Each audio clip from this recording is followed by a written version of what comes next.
Welcome back to my channel, but first let's subscribe if you haven't already.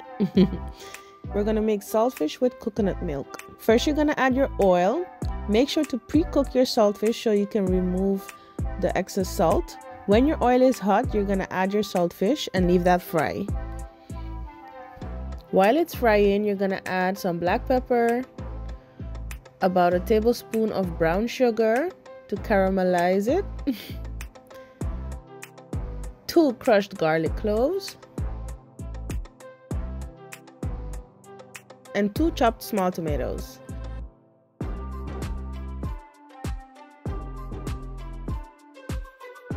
I also like to add some ketchup to it for the acidity and the sweetness. And you're gonna leave that fry up a bit. And then we're gonna add a whole onion. I like to slice it big because of that nice crunch. And that's why I'm also adding my onion more at the end. Let it fry, and then you're gonna add some coconut milk. After adding your coconut milk, you're gonna add 2 sticks of chopped celery. Now, saltfish you can eat with basically anything, but I personally like it with provision. Some nice boiled yam, sweet potato, carrots. There you have it, saltfish with coconut milk. I hope you guys like this video. Don't forget to give it a thumbs up. Until my next video, bye!